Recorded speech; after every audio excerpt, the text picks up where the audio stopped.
Fox 61 News at 6 starts now. Right now at 6, nearly 10 years out, the nation's remembering the 26 victims of the Sandy Hook shooting.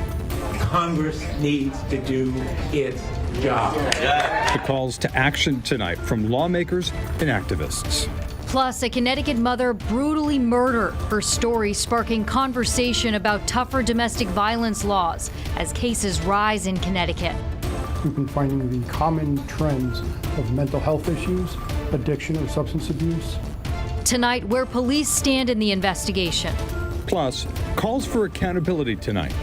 I do feel that they let the community down, they let the kids down. A community reacting to a sentencing after 3 teachers are accused of failing to report abuse to students. And as winter ramps up, so are infections. COVID-19 coming back in full force and flu cases on the rise. The full breakdown on how Connecticut is faring.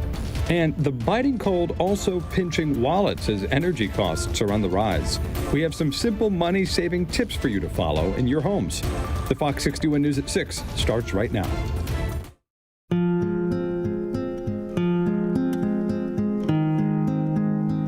Good evening. Thanks for joining us here on the News at 6. I'm Ben Goldman. And I'm Jen Bernstein. Our top story tonight. We are just under a week until we mark the 10 years since the Sandy Hook Elementary School shooting. From here in Connecticut to down in Washington, D.C. today, people all across the country are remembering and honoring the 26 lives lost that terrible morning. Today, lawmakers are calling on Congress to vote on and pass an assault weapons ban. Fox 61's political reporter Emma Wolfhorst joining us here in studio now. Emma, what was the main message this morning?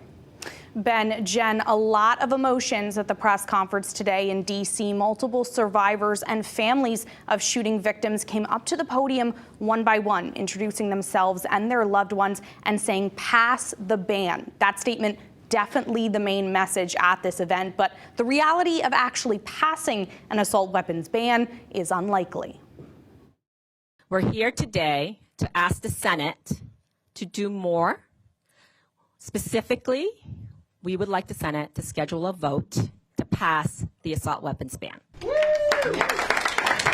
Thursday, Connecticut's federal legislators gathered with survivors, advocates, and families of gun violence victims to mark the 10th anniversary of the shooting at Sandy Hook Elementary School. No one in America is safe. No place is secure. No community is immune. This event on the heels of Wednesday's National Vigil for all victims of gun violence, where President Joe Biden, the first president to attend the annual event, renewed a pledge to secure an assault weapons ban. Together, we made some important progress. Most significant gun law passed in 30 years, but still not enough. We did it, and we can do it again. He's referencing the Bipartisan Safer Communities Act, passed 6 months ago, the first bipartisan gun legislation in 30 years. This measure spearheaded by Connecticut Senator Chris Murphy. This is our moment to compel Congress to action. But that moment has a deadline. In just a few weeks, Democrats will retain their hold of the Senate but lose control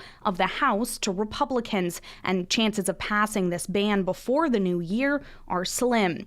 Advocates and Connecticut lawmakers, though, remaining hopeful. We will never give up, and we will not take no for an answer.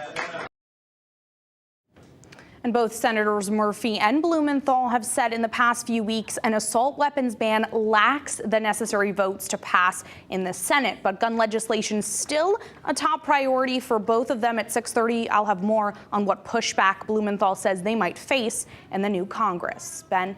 Emma, thank you. Next Wednesday will mark 10 years since the massacre that shook Connecticut and the country to its core. But the people of Newtown have remained resilient through the pain and the anguish. Next week, we take a look at where the Newtown community has been and where it is today. We honor the 26 lives taken far too soon and pay tribute to their memories. Fox 61 presents Sandy Hook Strong 10 years later, next Wednesday at 7 p.m. right here on Fox 61 and streaming on Fox 61 Plus. Moving on tonight, we're continuing to follow the homicide out of Milford, where police say the single mother's ex-boyfriend repeatedly violated her protective and restraining orders. Yeah, law enforcement and legislators sharing their expertise with us on how the system works and if this could have been prevented. Fox 61's Carmen Chow joins us at the state capitol with more on their explanation. Carmen. In this case, the victim had a protective order and restraining order against her ex-boyfriend, but it's clear her ex-boyfriend chose to ignore those orders, which resulted in a homicide. So the big question we're now asking ourselves is, what purpose do these orders actually serve? Just last month, the victim, 40-year-old Julie Minogue, filed a restraining order against her ex-boyfriend, 42-year-old Ewan DeWitt. Fox 61 obtained a copy of the order where she then told police, quote, "I'm scared he's going to kill me." Prior to this order, a judge filed a protective order after he was arrested for previous charges. Despite this, DeWitt violated his orders by entering Minogue's home Tuesday night, allegedly killing her with an axe while her two children were inside.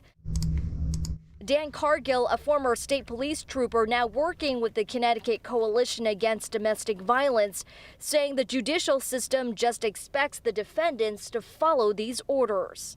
Unfortunately, the restraining order or protective order, it doesn't guarantee. We are looking for the individual who is the protected party to try and protect them as best as we can. But domestic violence expert Paula Sorecchia says that just means more needs to be done. We can have higher bonds. We can have officers that follow abusers every month. Last year, Governor Lamont signed Jennifer's Law, a law expanding the definition of domestic violence, which includes stalking, manipulative control, denying a person resources, and isolating them. Senator May Flexer was one of the voices in getting that bill passed. But I think that, maybe there needs to be a more thorough assessment of what happens when previous offenses have occurred, and whether or not when the courts are looking at the circumstances in front of them. If you are someone who is experiencing domestic violence, you can always call CT Safe Connect. It is a 24-hour hotline where someone will pick up the phone and provide you the necessary steps in meeting that protection immediately. We'll have that number for you on our website, fox61.com. At the state capitol, Carmen Chow, Fox 61 News. Carmen, thank you. I want to move on here to the weather watch, and honestly, not that cold out today. Did you notice No, it was that? pretty mild, but those temperatures are going to start dropping, Rach, right? Yeah, we've got the winds of change blowing out there, pumping in some cooler temperatures as we head through the night tonight and into the coming days. But the weather is quiet for the next couple of days.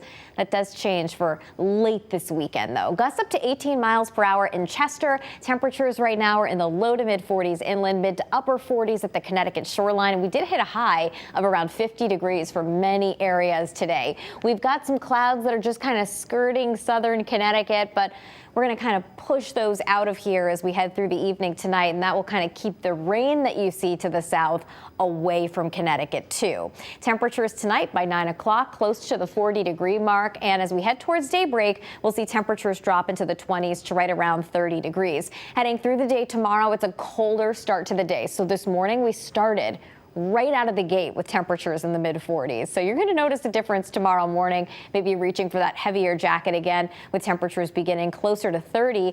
But we climb into the mid 40s as we head through the afternoon. Lots of sunshine, less wind than today. So overall, a nice finish to the week, considering it's December after all. We do have the chance for some mood snow to finish the weekend. We'll talk about the timing and what you need to know as we head through the weekend coming up. Rachel, thank you. We have an update now to a story that we've been following here at Fox 61 from the start. 3 of the 4 educators charged in connection to a sexual assault scandal in Plymouth will likely have their charges dropped. Fox 61's Matt Caron's in Plymouth with some strong reaction from some outraged community members. In lieu of charges, these 3 educators will undergo accelerated rehabilitation. It's a court-ordered diversionary program for first-time offenders where their charges will be dropped as long as they comply with certain conditions.